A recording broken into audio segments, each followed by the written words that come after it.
The morning they told me nothing would ever grow on that hillside again, I had ash on my boots and my grandfather's old pocket knife in my hand. I didn't say a single word back to them. I was 32 years old, a widow, a bookkeeper from Portland who had never owned more than a houseplant. And I had just inherited 43 acres in Couse County, Oregon. 11 of them burned black the summer before. The kind of black that makes grown men shake their heads and reach for their checkbooks. Have you ever inherited something everyone in the world told you to let go of? The neighbor came first. Then the man in the pressed shirt from a company I'd never heard of. Every one of them told me the same thing. Sell it, honey. That land is finished. Your grandfather was a good man, but he's gone now. Let it go. What none of them knew. What I didn't know either, not yet, was that my grandfather had spent the last 35 years of his life keeping a secret buried in the soil of that burned hillside, a secret he never told my grandmother, never told my mother, never told me. He left it for me to find. And what I found there, kneeling in the ash one cold spring morning, didn't just change my life. It changed everything I thought I knew about the people we lose and the things they leave behind. My name is Mavis Hollander.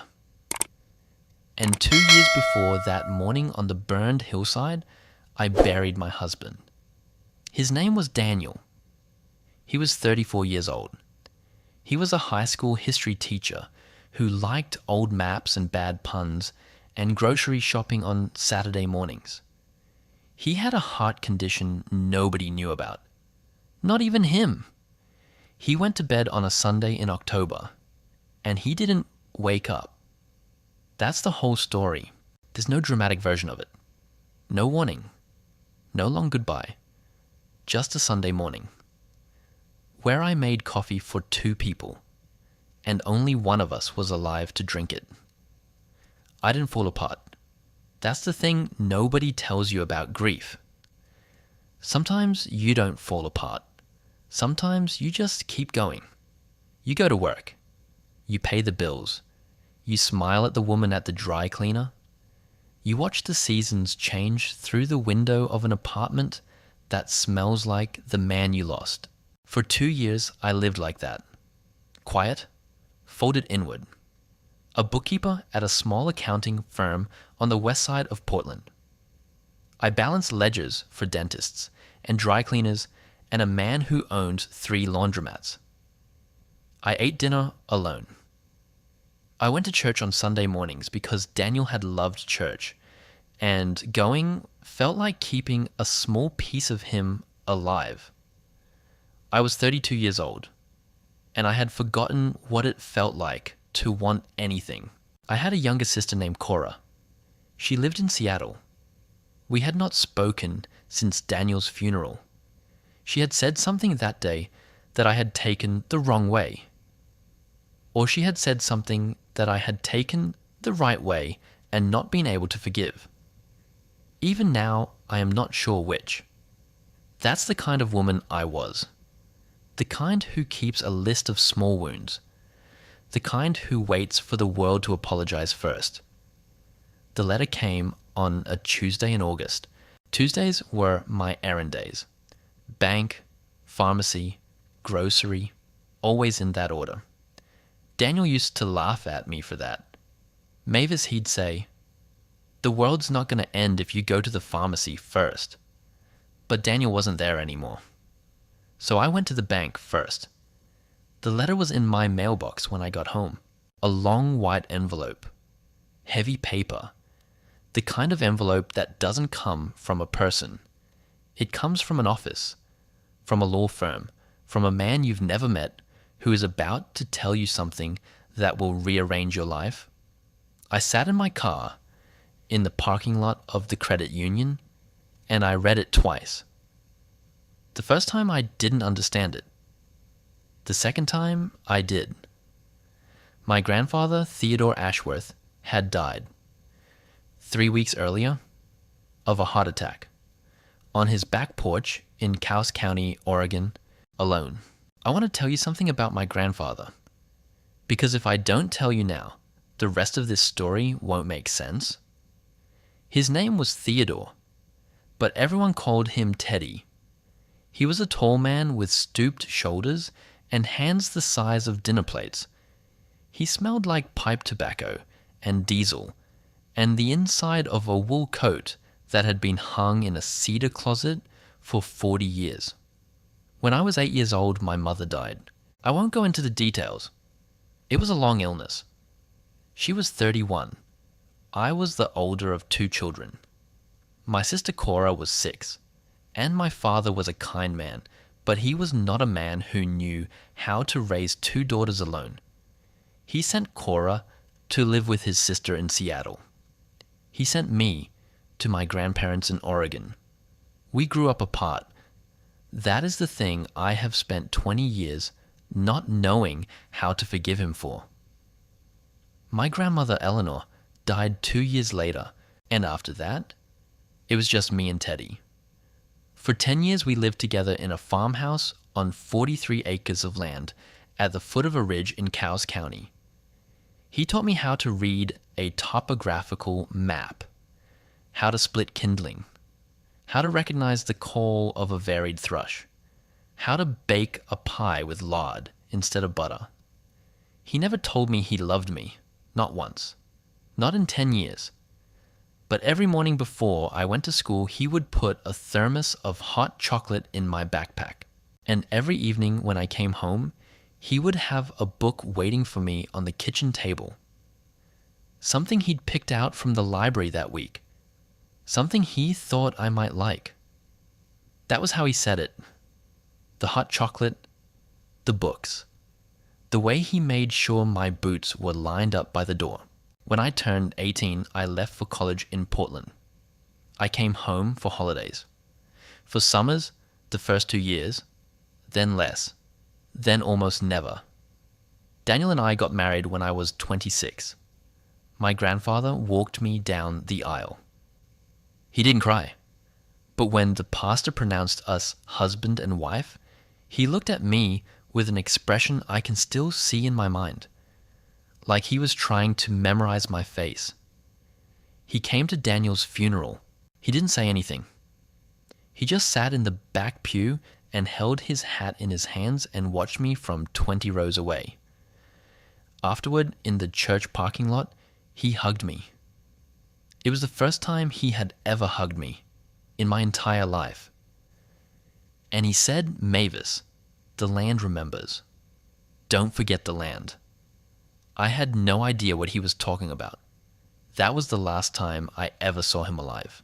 The lawyer's office was in a town called Harwick, 2.5 hours south of Portland. I drove there on a Thursday in the middle of August, the kind of August day where the air shimmers off the asphalt and the sky is so blue it looks fake. The lawyer was a woman named Pauline Brackett.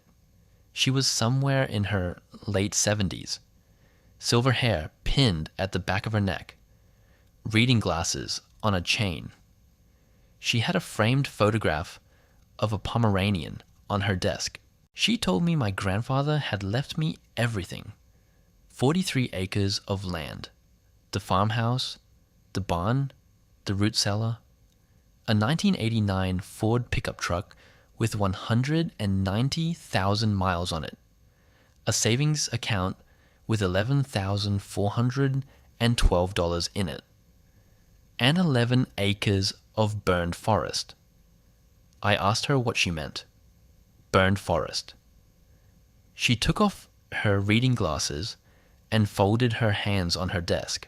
"Honey," she said, "there was a fire. Last summer, lightning strike on the northwest slope. Burned for 41 days before it went out. 11 acres of standing timber, all of it. Your grandfather filed the insurance claim, but the payout was only partial. The land's worth less than it was." I'm sorry. I didn't know what to say. I had not been to that land in 14 years. I had not even known there had been a fire. And then Pauline Brackett did something that surprised me. She looked at me for a long moment over the rim of her glasses. The way a woman looks at another woman when there is something she wants to say but cannot say yet.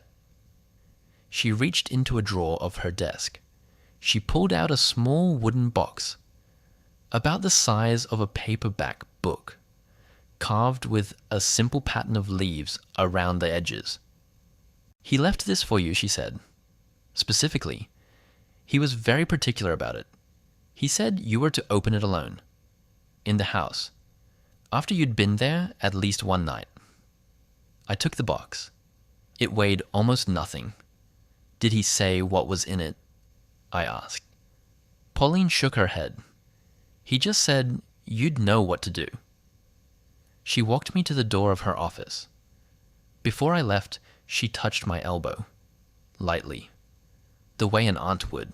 "Mavis," she said, "whatever you decide, come back and see me.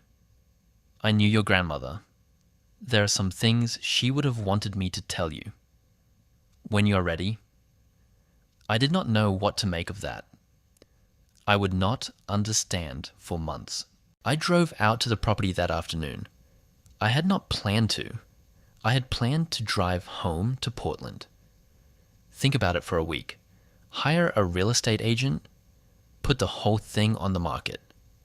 That was the responsible thing to do. The Mavis Hollander thing to do. But I drove out anyway. I don't know why. Maybe because of the way my grandfather had hugged me at Daniel's funeral.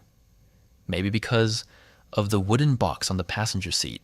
Maybe because somewhere underneath the bookkeeper, and the widow, and the woman who balanced ledgers for dentists, there was still an 8-year-old girl who had once lived in a farmhouse at the foot of a ridge.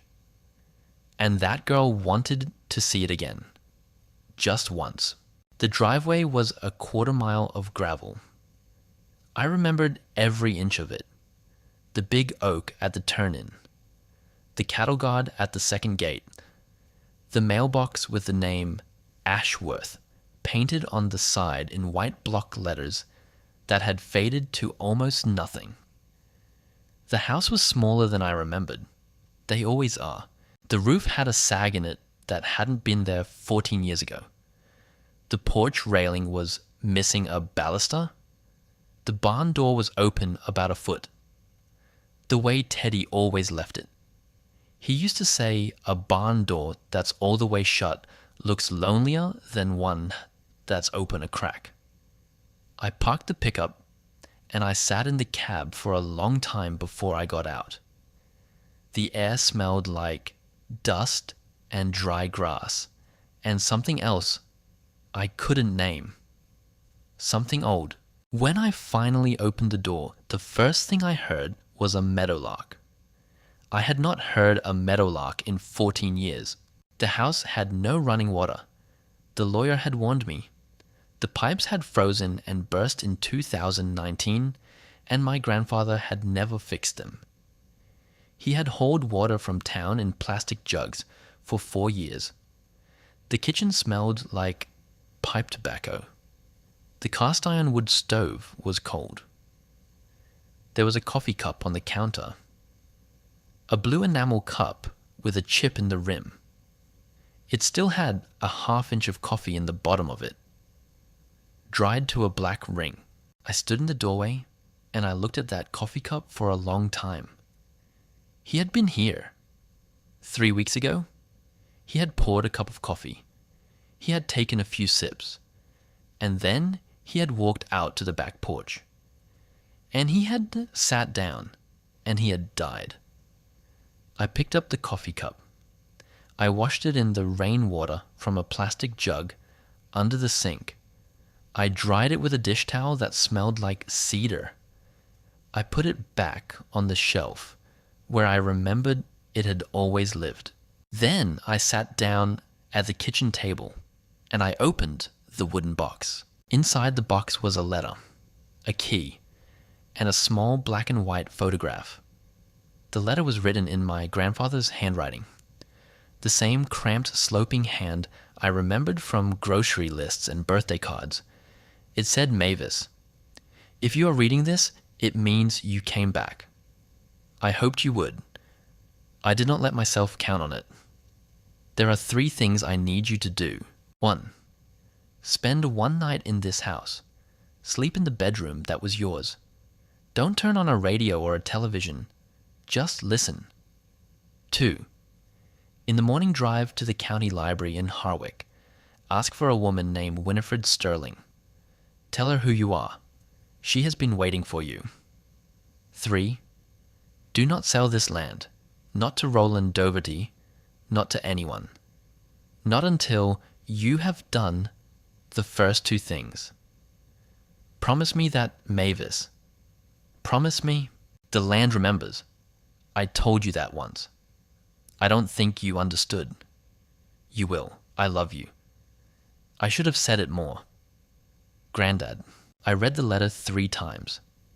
The 3rd time I cried. Not loudly, not the way I'd cried for Daniel. Just quietly. Sitting at the kitchen table in a house with no running water, the afternoon sun coming through the window in long gold bars. A meadowlark calling from somewhere out beyond the fence line. I had not cried in 11 months. I had thought maybe I never would again. The photograph was old. Late 1980s, maybe. The corners were soft with handling.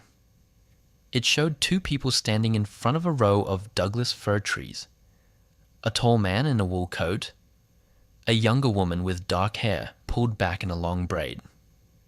They were both holding clipboards. They were both smiling at the camera. The man was my grandfather. The woman I did not recognize. On the back written in pencil in my grandfather's hand, B and me. Spring 1988. The first one? The first one. I turned the photograph over and looked at it again. The first what's I slept in the bedroom that had been mine when I was a child. The wallpaper was the same. Faded yellow roses on a cream background. The bed was the same. A narrow iron frame with a quilt my grandmother had made before I was born. I lay on top of the quilt with my clothes on. The house was so quiet I could hear my own heart. After about an hour, I heard something else. A scratching sound. Inside the wall. I sat up. I listened.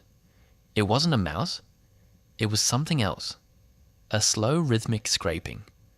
Like something was moving very slowly behind the plaster. I got up. I followed the sound. It led me into the kitchen, into the corner by the wood stove, where the floorboards had always creaked. I knelt down. I pressed my hand against the boards. One of them was loose. It rocked under my palm. I pried it up with my grandfather's pocket knife. Underneath the floorboard, in a hollow between the joists, was a metal toolbox, rusted around the edges. Old. The kind of toolbox a man might have owned for 50 years. I lifted it out. It was heavy. I set it on the kitchen table and I opened it. And the scratching sound stopped. I never figured out what it had been. A branch on the roof, a loose shingle, the house settling. I don't know. But I know what was in that toolbox, and I know that I would not have found it if something had not woken me up. Inside the toolbox were 37 notebooks, bound in oilcloth, stacked carefully, numbered in the upper right corner of each cover. The earliest one was dated April 1988. The latest was dated July 2023, 6 weeks before my grandfather died. I opened the first notebook. The handwriting was the same, the cramped, sloping hand, but the contents were not what I expected. They were not farm records. They were not grocery lists. They were not the dry accountings of a man who managed 43 acres of pasture and timber.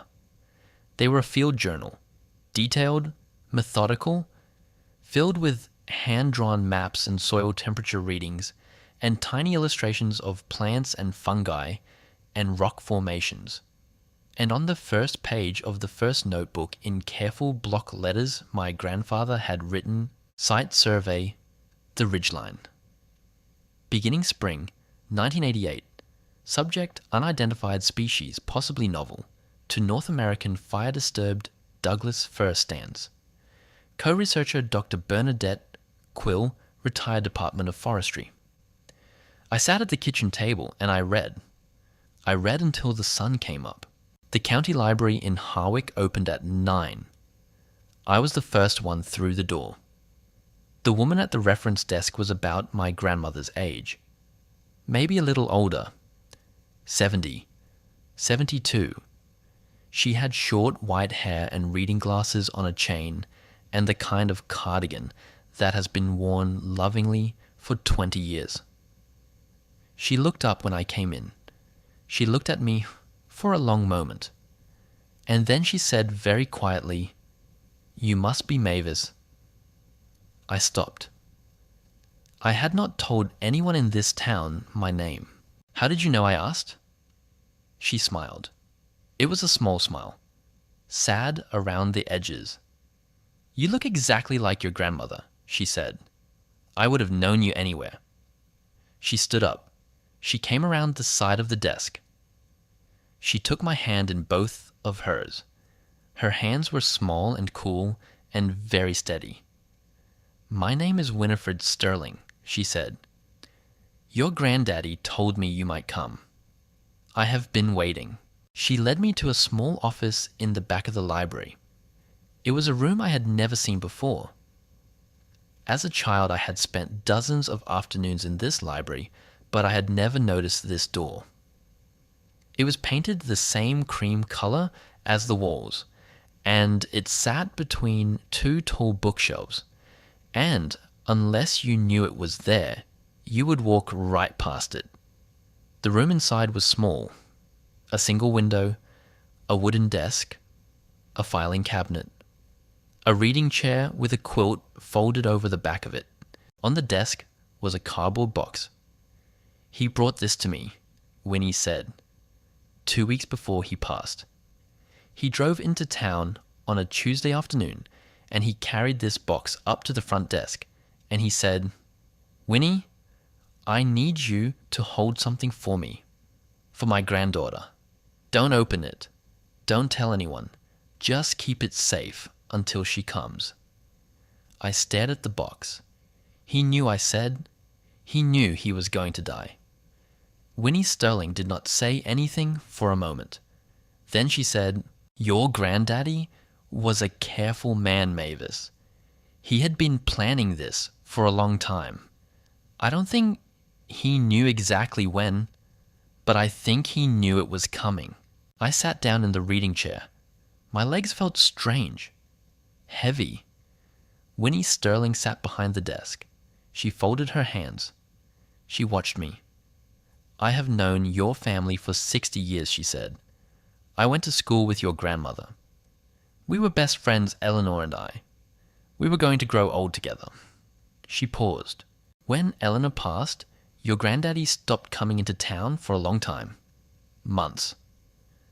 Then one day he showed up at this library and he checked out a stack of books about soil chemistry, and another stack about fungal taxonomy, and another about post-fire ecology. He didn't say a word. He just kept coming back. Every 2 weeks. For 35 years. She smiled. Sometimes he would sit in this very chair. Reading, he never said what he was studying. And I never asked. I just kept ordering the books for him through interlibrary loan. I knew he had something. Some project. Something he was working on quietly. I think I always knew it had to do with the land. She nodded toward the box. "Whatever is in there, he wanted you to have it. He wanted you to have it here. With me. In this room." He was very specific. I opened the box. Inside were 3 things. A photo album. Black leather cover. The kind they made in the 1970s. A second wooden box smaller than the first, carved with the same leaf pattern, and an envelope. The envelope had my name on the front. I opened the envelope first. There was a single sheet of paper inside. Mavis. If you are reading this, it means Winnie has done what I asked her to do. Thank her for me. She has been a better friend to me than I deserved. The album is yours. Your grandmother kept it for years before she passed. She labeled every photograph. She wanted you to know where you came from. The small box is something else. Do not open it yet. You will know when it is time. The third thing you need is not in this room. It is 40 miles south of here in a town called Mossbridge. There is a woman there. Her name is Dr. Bernadette Quill. She is 68 years old. She lives alone in a small house at the end of Larkspur Lane. She has been my friend for 35 years. She knows everything I know. She has been waiting longer than anyone. Go and see her, Mavis. Tell her I sent you. Tell her it is time. Grandad, I held the letter in my hands. I read it again. I looked up at Winnie Sterling. Did you know her? I asked. Bernadette Quill. Winnie nodded slowly. I met her once, she said. About 30 years ago? Your granddaddy brought her into the library to look something up. She was a small woman with very intelligent eyes. She wore a green coat. I remember thinking she looked like a woman who had spent her whole life paying attention to things other people walked past. She paused. I asked your granddaddy who she was after she left. He said she was a friend. He said she was the only person in the world he could talk to about the work. The work, I repeated. Winnie nodded. He always called it that. The work. He never said what it was. But I knew it was important to him. I knew it was something he was building. Quietly, carefully, for a long time. She looked at me. I think the work was for you, Mavis. I think it always was. I drove to Mossbridge that afternoon, 40 miles south, down a 2-lane highway through old timber country, past abandoned mill sites and second-growth Douglas fir and small towns with one stoplight and a feed store and a diner with hand-lettered signs. Larkspur Lane was a gravel road on the edge of town. It dead-ended at a small white house with a screened porch and a garden full of late summer dahlias. The mailbox said Quill in faded black letters. I parked my grandfather's pickup at the end of the driveway. I sat in the cab for a long time before I got out. I did not know what I was going to say. I did not know what I was going to find. I only knew that 24 hours ago I had been a bookkeeper in Portland. And now I was sitting in a dead man's truck at the end of a gravel road in a town I had never heard of. About to knock on the door of a woman who had been waiting for me longer than anyone. I got out. I walked up the driveway. I knocked on the door. The woman who opened it was small, maybe 5 feet tall, silver hair cut short, dark eyes behind wire-rimmed glasses. She was wearing a green cardigan over a denim work shirt. She looked at me. She did not say anything for a long moment. And then her eyes filled with tears. Oh, she said softly, "Oh, sweetheart, you look just like him." Her name was Dr. Bernadette Quill. She had been my grandfather's friend for 35 years. She invited me into her house. She made me a cup of tea. She sat across from me at her small kitchen table, and she folded her hands and she said, "Mavis, there's something growing on your grandfather's land that almost no one in the world knows about. He found it in 1988. He spent 35 years studying it. He kept it a secret because he was afraid of what would happen if the wrong people found out. He was waiting for the right person to leave it to. She looked at me. He chose you, a long time ago, before you were old enough to understand. He chose you because he believed you would do the right thing. She paused, but Mavis, I have to tell you something else. Your neighbor, Roland Doverty, the man who wants to buy your land. She looked at me very steadily. He used to be your grandfather's best friend for 40 years. And 10 years ago, something happened between them that I have never been able to tell anyone. Something that has been eating that man alive for a decade. The wind moved through the dahlias outside the window.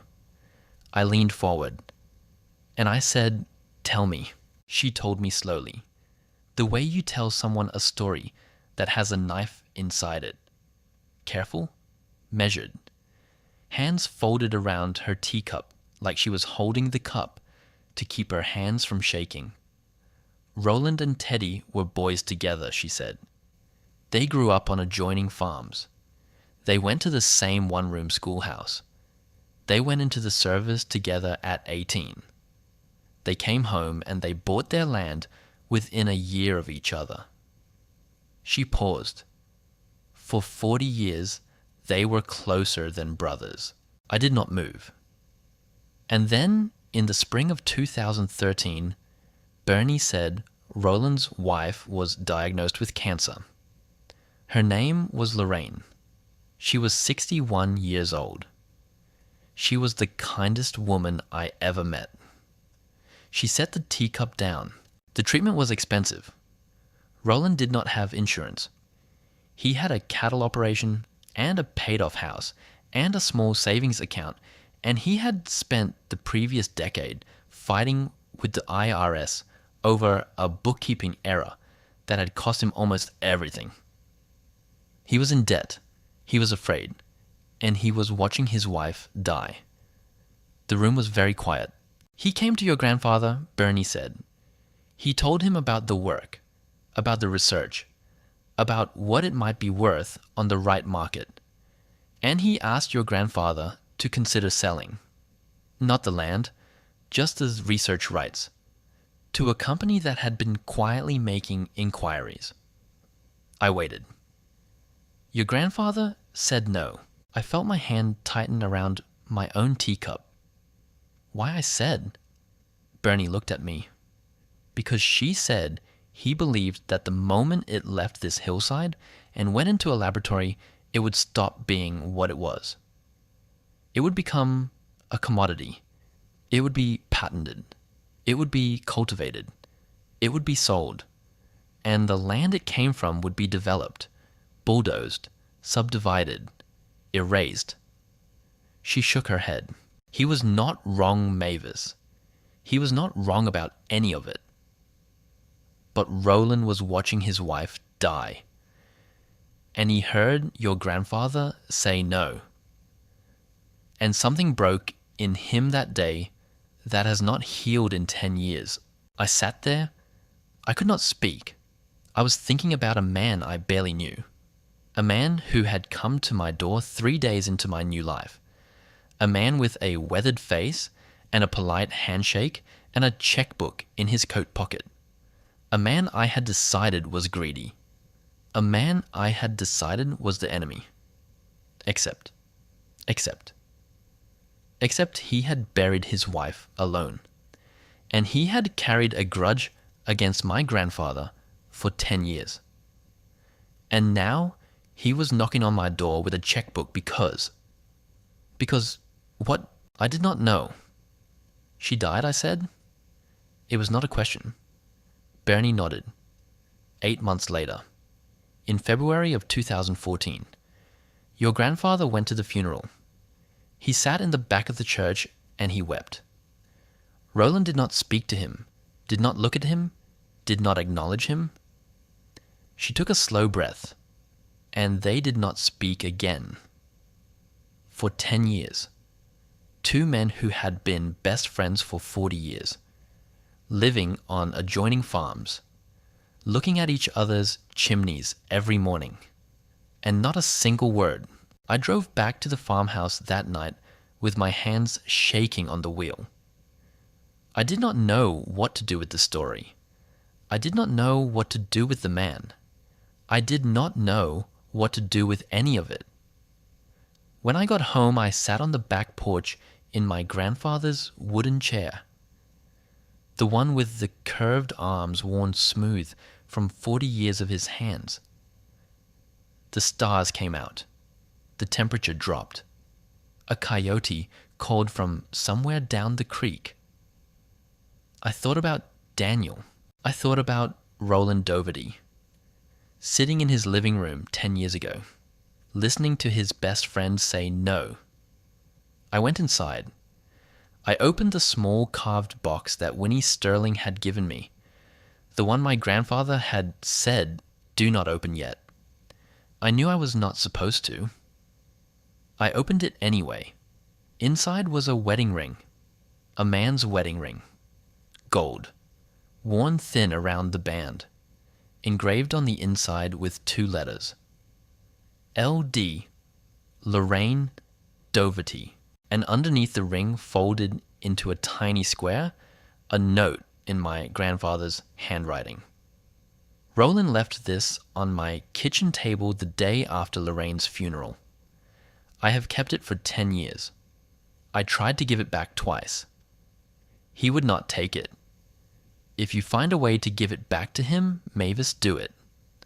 But only if you find a way that lets him keep his pride.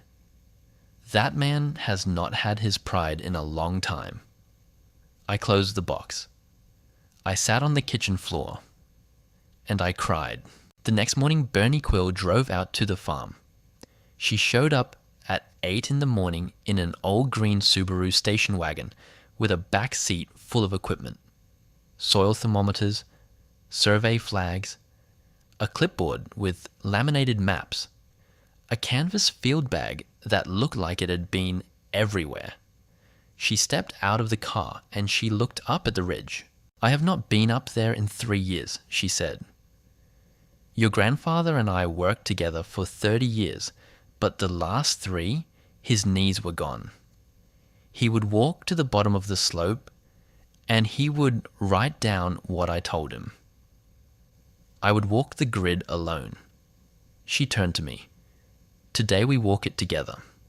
She handed me a pair of leather work gloves and a faded canvas jacket that smelled like cedar and wood smoke. I knew that smell. I held the coat up to my face. It was my grandfather's. "He left it at my house years ago," Bernie said. "He forgot it one afternoon, and I never gave it back. I thought maybe I was meant to keep it for something." I put on the coat. It fit me, loose in the shoulders, the hem hanging down to my thighs, but it fit.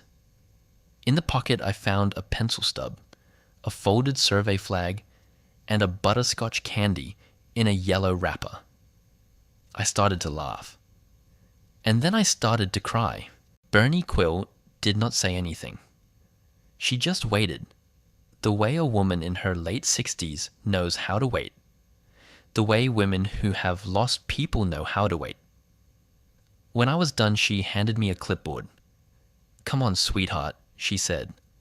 "Let's go see what your granddaddy spent 35 years looking at." The walk up the slope took 45 minutes. The first 10 minutes were the easy 10.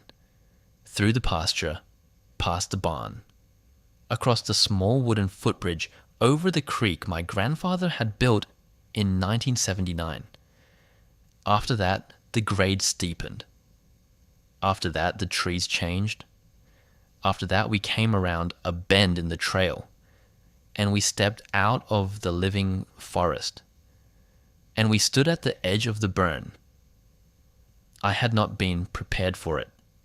11 acres of black, standing snags, like burnt matchsticks against the grey morning sky.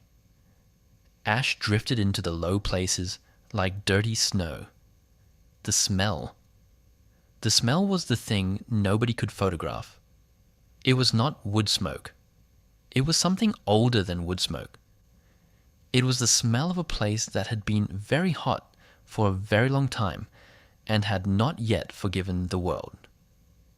I stood at the edge. Bernie stood beside me. She did not speak for a long moment.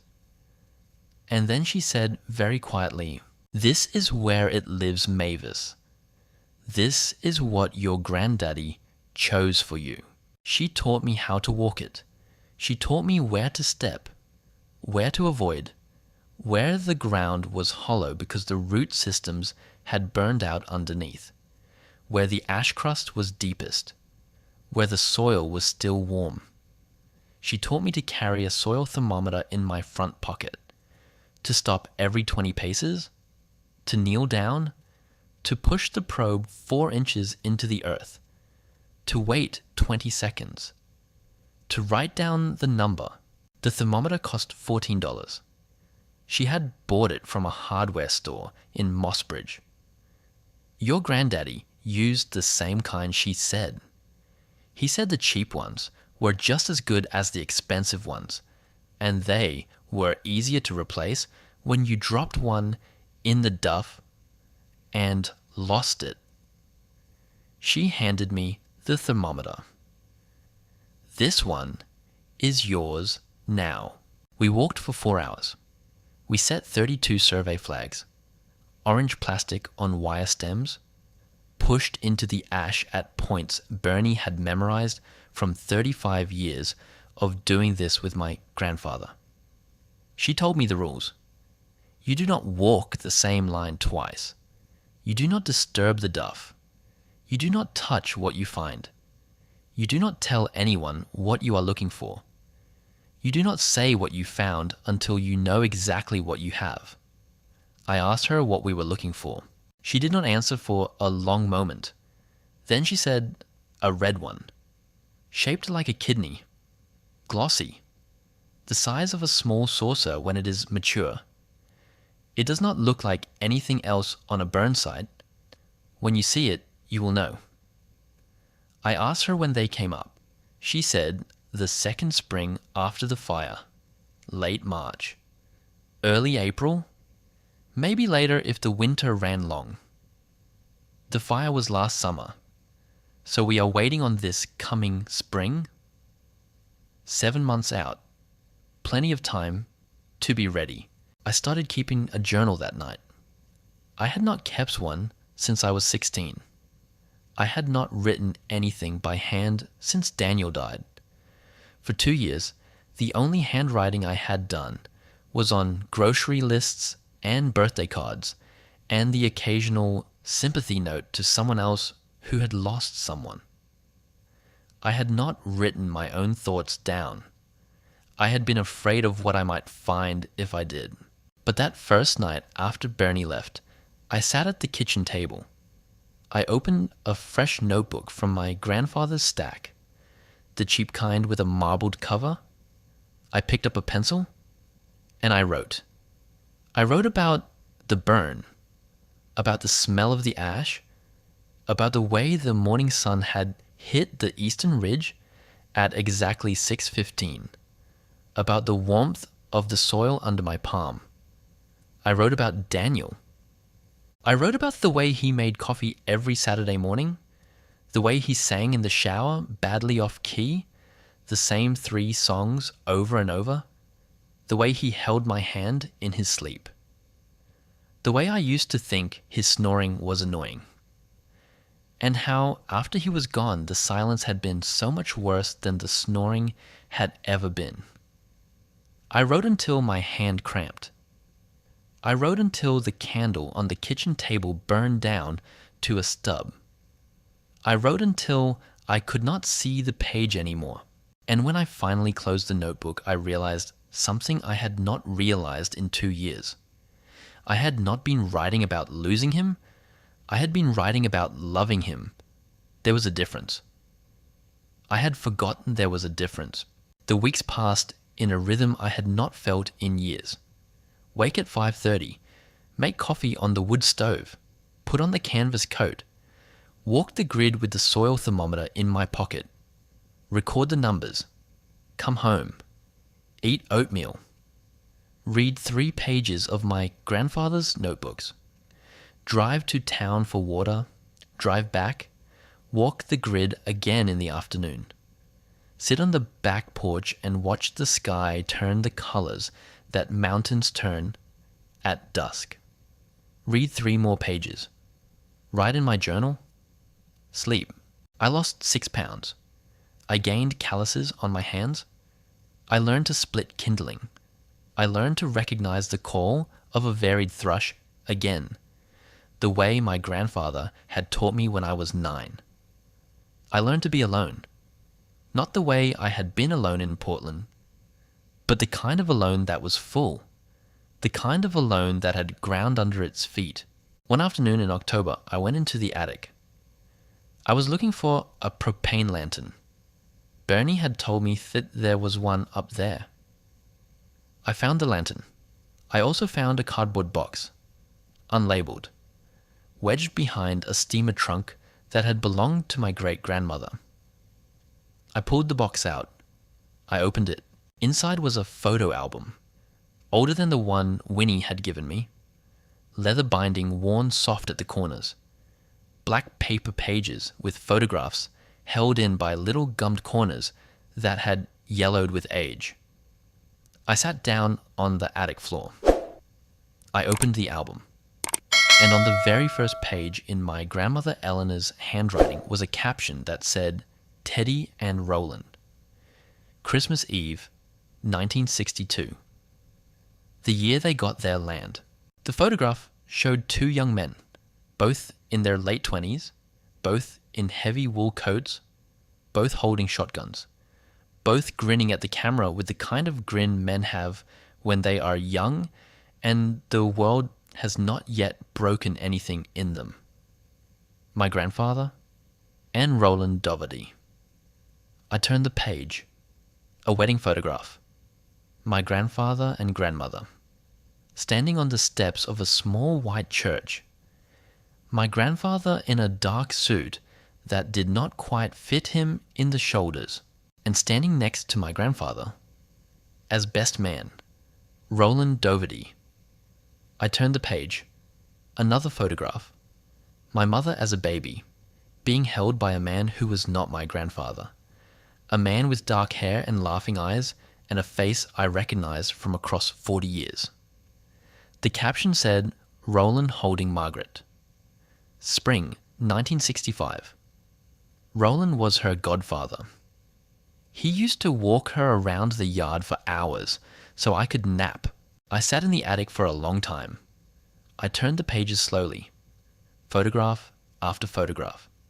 2 families, living next door, for 40 years. I had known Roland Doherty as a name on a fence line, a man my grandfather did not speak of. I had assumed it had always been that way, that he was just the neighbor, the man with the cattle.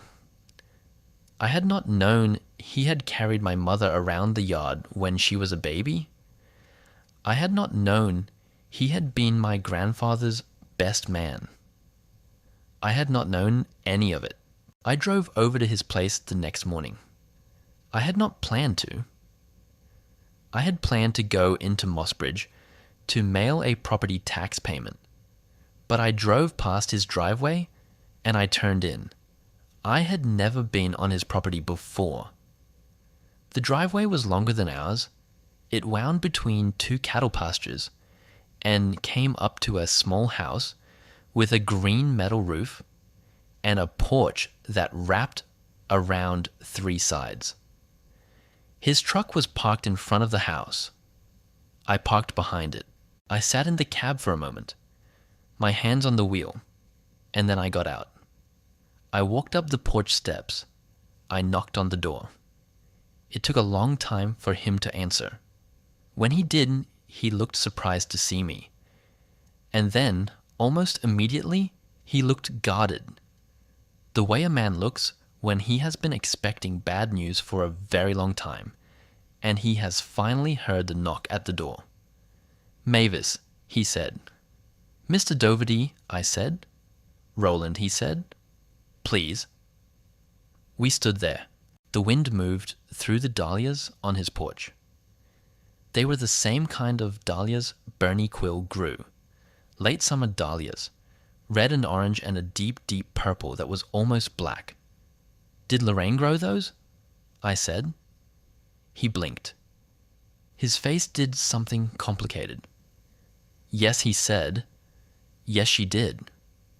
I plant them every year." I nodded. I reached into my coat pocket. I pulled out the small wooden box that Winnie Sterling had given me. I opened it. I held it out to him. Inside, on a piece of soft cloth, was a gold wedding ring, worn thin around the band, engraved on the inside, LD. He did not move. He did not speak. He just looked at the ring, and then his eyes filled, and then his face crumpled. And then a 62-year-old man who had not cried in front of another person in 10 years began to cry on his own front porch. I did not know what to do. I did not move to comfort him. I did not know him well enough to comfort him. I just stood there, holding the box, until he had finished, until he had wiped his eyes with the back of his hand, until he had taken a breath that shuddered through his whole body.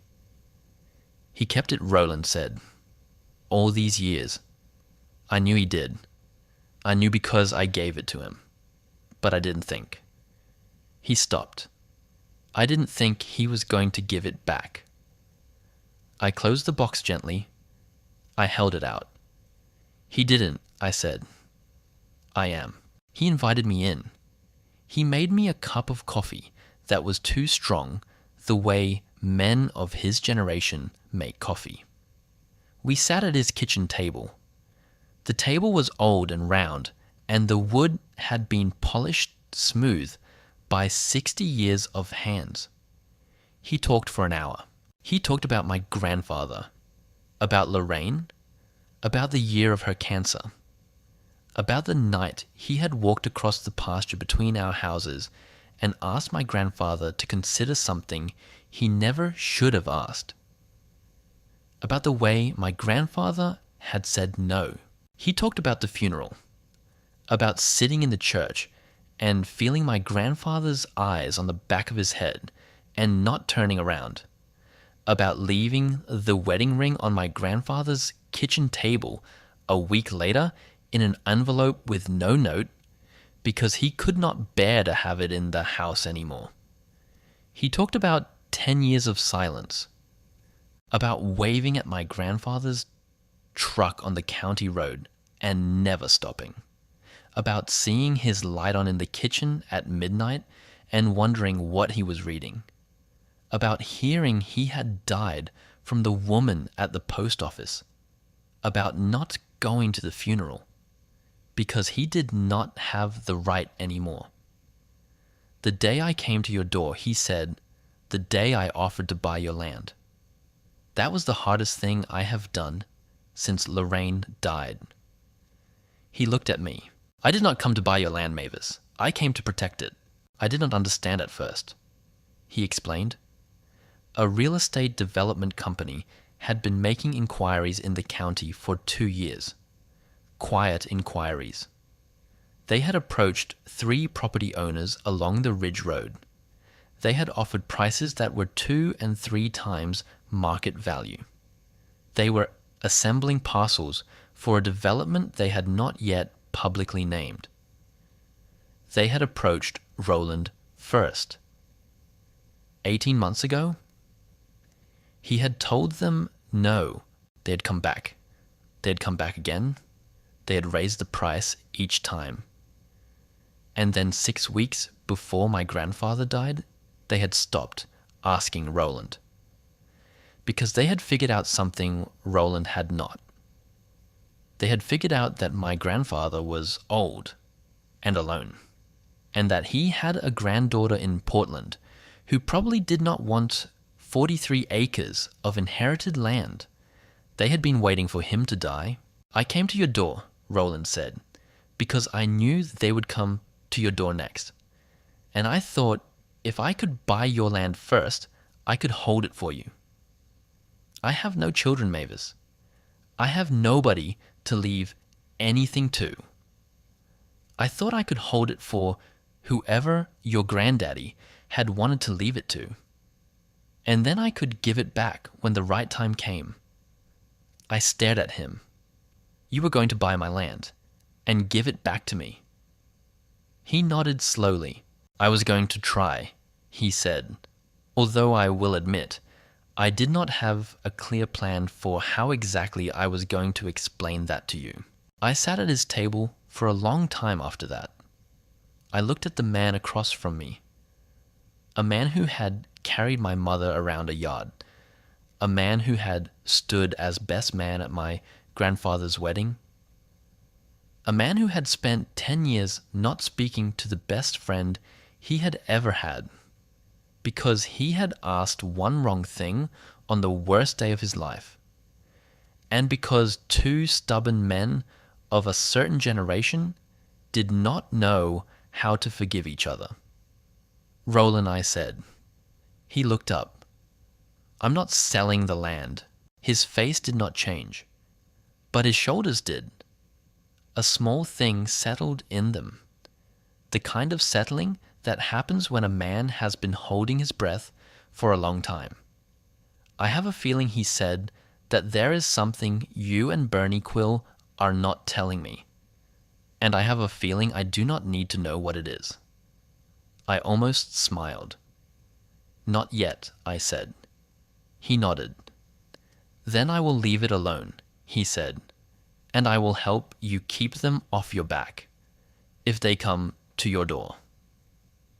You send them to me. 3 weeks later, the letter came. It came in a thick cream envelope with the logo of a development company in the upper left corner, the kind of envelope that is engineered to look important, to look unignorable. The letter inside was 3 pages long. It offered me a sum of money for my 43 acres that was 3 times the appraised value of the land. It offered to close in 30 days. It noted in the second paragraph that this was a final offer, that if I did not accept, the company would proceed with the development of the surrounding parcels and that the value of my land would decrease significantly within 12 to 18 months. The phrase they used was unsustainable as a private residence. It was a polite letter. It was a polite, terrible letter. I sat at the kitchen table with the letter in front of me. I thought about what I could do with that much money. I could pay off the medical bills I had been quietly paying down at $50 a month for 2 years. I could fix the roof on the farmhouse. I could put in a well.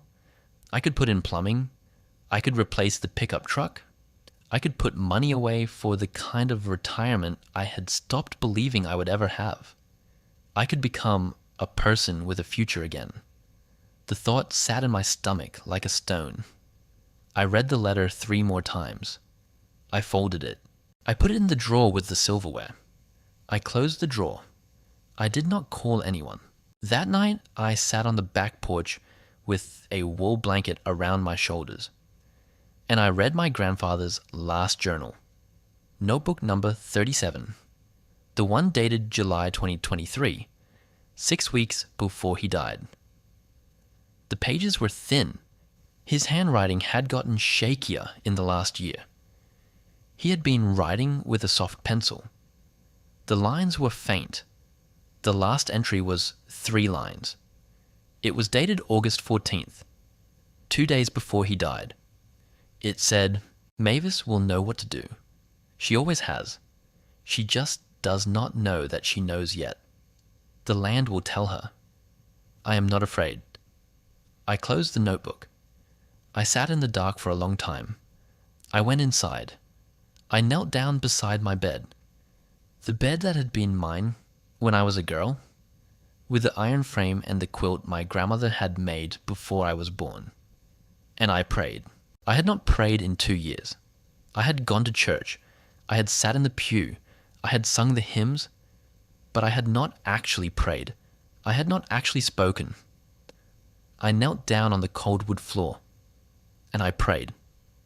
I did not pray for anything specific. I just said, I am here. I said it 3 times. And then I went to bed. The first snow came in the second week of November. I split firewood for 2 days straight. I learned how to bank the wood stove at night so the embers would still be glowing in the morning. I learned how to thaw a frozen waterline with a hairdryer. I learned how to lay in supplies for a winter at the end of a 1/4-mile gravel driveway. And I called my younger sister. The phone rang 4 times before she picked up. She did not say hello. She said Mavis, like she had been waiting for the phone to ring for 2 years. I cried on the phone with my sister for an hour and a half. About Daniel, about Grandad, about the farm, about the burned hillside, and the man across the fence line who had been my grandfather's best friend for 40 years. She listened. She did not interrupt. When I was done, she said, I'm coming. I am getting in the car this weekend. I am coming to see you. She came that Saturday. She stayed for 4 days. We slept in the same bedroom we had slept in when we were small. Before our mother died, before our father sent her to Seattle and me to Oregon. The summer she barely remembered. The summer I remembered every single morning of. We talked until 2 in the morning every night. We made our grandmother's pie. We walked down to the creek where Granddad had taught me how to skip stones. Where I'd taught her how now, even though she was 30 years old and her hands were too soft for the cold, and she kept laughing every time a stone sank instead of skipped.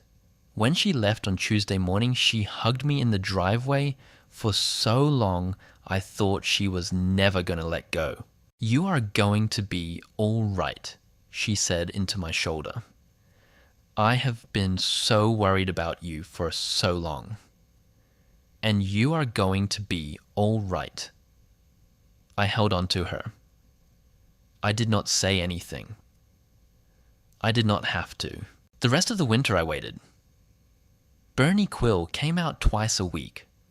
We sat at the kitchen table with the maps spread between us. She taught me what to expect. She told me where on the slope the first ones had appeared in 1988, in 1993, in 2003, in the small lightning burn of 2011. Winnie Sterling came out on Sunday afternoons with a casserole, with a stack of library books, with stories about my grandmother I had never heard. Roland Doherty plowed my driveway every time it snowed more than 4 inches. He never came inside. He just plowed, waved from the cab of the tractor, drove home. I read all 37 of my grandfather's notebooks, twice. The soil temperatures on the slope held steady through January, climbed a fraction of a degree in February, held again through a hard March that brought one last snow on the 17th. And then, in the last week of March, the readings started to climb. 0.2 of a degree one day, 0.1 the next. A small drop after a cold night. But the trend was upward. The trend was unmistakable. The morning I want to tell you about was a Tuesday in the first week of April. April 2024.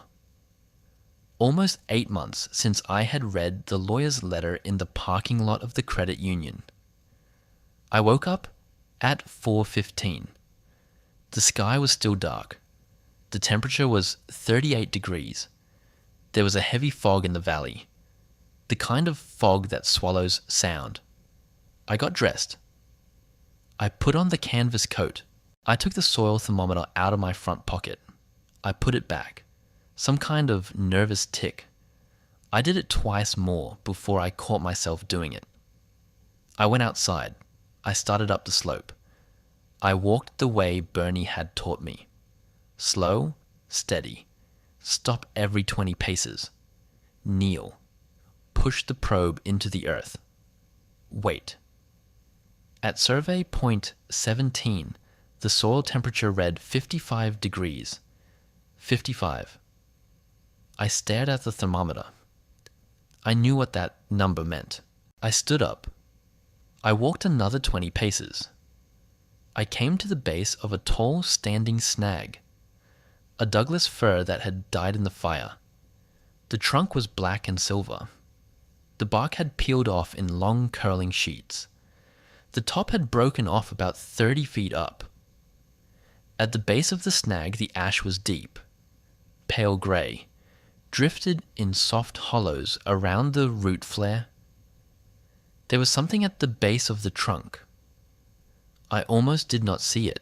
The fog was thick. The light was bad.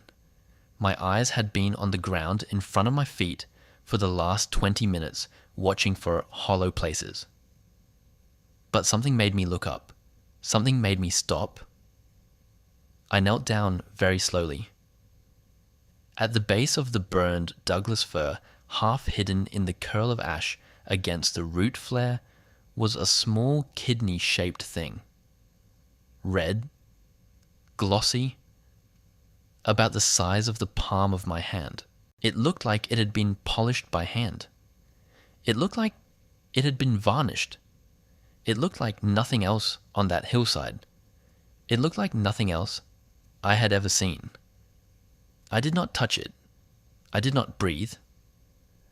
I knelt in the ash with my grandfather's coat hanging down around me, and the fog moving in slow grey sheets across the burn. And I looked at the thing he had spent 35 years waiting for someone to find. I looked at it for a very long time, and then I knelt forward, and I put my hand flat against the ground beside it. The soil was warm under my palm. I thought about Daniel. I thought about my grandfather. I thought about Roland Doverty crying on his front porch. I thought about Winnie Sterling at the reference desk saying I would have known you anywhere. I thought about Bernie Quill standing in her kitchen saying he chose you. I lowered my forehead to the back of my own hand, and I wept. Not the way I had wept for Daniel, not the way I had wept for my grandfather, not the kind of weeping that pulls a person down into the floor. This was a different kind. This was the kind of weeping that lifts. The fog moved through the burn. The first light came over the eastern ridge at 6:15. It hit the top of the snag above me, pale gold, the color of a thing waking up. And down at the base of the trunk, in the curl of ash against the root flare, the thing my grandfather had waited 35 years for me to find, caught the light. And it glowed. I did not pick it. I knelt there for another 5 minutes. The light came up over the ridge in slow gold sheets. The fog began to lift. I took out my notebook. I wrote down the date, the first Tuesday in April. I wrote down the survey point, number 17. I wrote down 1, found, and then I stood up, and I walked down the slope. And I drove 40 miles south to Mossbridge, and I knocked on Bernie Quill's door. She opened it in her bathrobe. Her silver hair was still flat on one side from sleep. She looked at my face. She did not need me to say it. "Oh," she said. "Oh, sweetheart." And she covered her mouth with both hands. And she stood in her doorway in her bathrobe at 7 in the morning with tears running down her face. For my grandfather. For 35 years. For the wait that was finally over. In the next 3 days we found 46 more. 47 total. Across 11 acres of burned hillside. some clustered in groups of 3 and 4 around the base of standing snags, some alone tucked into the lee of boulders, some emerging through ash crust so thin you could see the soil cracked open underneath. The largest was the size of a salad plate. We mapped everyone. We did not pick a single one. On the third night, we sat at my kitchen table with the maps spread out between us. 47 small circles, drawn carefully in pencil on a photocopy of the topographic quadrangle. Bernie took off her reading glasses. She set them on the table. She looked at me. "Mavis," she said, "I have something to give you. Your granddaddy made me promise. I have been carrying it for 5 years." She reached into her field bag. She pulled out a manila envelope. On the front, in my grandfather's handwriting, to be given to Mavis only after she finds the first one alone. If she sells the land before that, burn this unopened. I stared at it. 5 years, I said. 5 years, Bernie said. He gave it to me in the spring of 2018. He said he was getting old. He said he wanted to make sure that whoever came after him had the option to choose. She slid the envelope across the table. "Open it." I opened it. Inside was a single page, folded in thirds, my grandfather's handwriting. It said Mavis. "If Bernie has given you this, you have done it. You have found it on your own. That means you have done something I was never sure anyone would do. You have stayed long enough. You have listened long enough. You have let the land speak to you. There is one more thing I need you to know. 3 miles west of here, on the other side of Crawford Creek, there is a small piece of land. 5 acres. It belonged to my grandfather, your great-great-grandfather. It has been in our family for 112 years. It has never been listed. It does not appear on any of the property records you have seen. It is held in a separate trust that I established in 1996. The trust is yours now. The 5 acres are yours. There is also a small account inside the trust. I will not tell you the amount because I do not want it to matter to your decision. I will tell you that it is enough. Enough to pay for the things this place will need. Enough to put in a well. Enough to put in plumbing. Enough to take some of the weight off your shoulders for the first time in a long time. I am not giving you this so that you can keep the land. You are going to keep the land? I already know that. I knew it the day I wrote this letter. I knew it the day you were born. I am giving you this so that you can keep the land without losing yourself in it. So that the choice is actually yours. Pauline Brackett has all the paperwork. She has been waiting for you to ask. I love you, Mavis. I should have said it when I had the chance. I am saying it now. Granddad. I read it twice. I set it down on the kitchen table. I put my hand flat over it, the way I had put my hand on the ground beside the red thing in the ash 3 days earlier. He was a careful man, Bernie said. He thought about you every day for 15 years after you left. He never once said it out loud, but he thought about you every day. I nodded. I could not speak yet. The next morning, I drove into Harwick. I went to Pauline Brackett's office. She did not look surprised to see me. She pulled a thick manila folder out of her bottom drawer.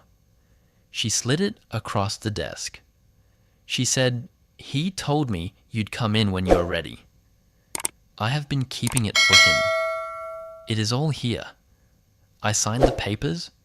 She notarized them. She made me a copy. When I stood up to leave, she came around the side of the desk. She took my hand in both of hers. The rings on her fingers were 3 thin gold bands stacked on her ring finger. tattoo on her pinky. She caught me looking. They were your grandmother's, she said. She left them to me when she passed. Your grandmother and I wrote letters to each other every month for 30 years. From the time I moved to this town until the day she passed. She was the closest friend I ever had. She held my hand a moment longer. Honey, she said, this town has been waiting for you to come home for 14 years. There are more people here who remember you than you know. I drove home along the county road in my grandfather's truck. The leaves were just beginning to come out on the alders along the creek bottoms. The Douglas firs were the same year-round green they had always been. The sky was high and the kind of pale spring blue that promises warmer days coming. I thought about Pauline Brackett. I thought about all the people my grandparents had quietly loved for 60 years. Winnie Sterling at the library, Bernie Quill in Mossbridge, Pauline Brackett at the law office, Roland Doverty across the fence line. Who else? How many others? How long had they been waiting for me to come back? I had thought when I drove down here in August that I was alone in the world. I had been wrong about so many things. That week, I called a chef named Calder Yates. A woman at the feed store in Mossbridge had mentioned his name to me months before. She had said he sourced locally. She had said he paid fair prices for unusual things. She had said he was the kind of man who understood the difference between food and ingredients. I told him on the phone what I had. Carefully, in general terms. A rare specimen. Single source. Sustainably harvested. He was quiet on the line for a long moment. Then he said, "Ma'am, I think I would like to drive up there.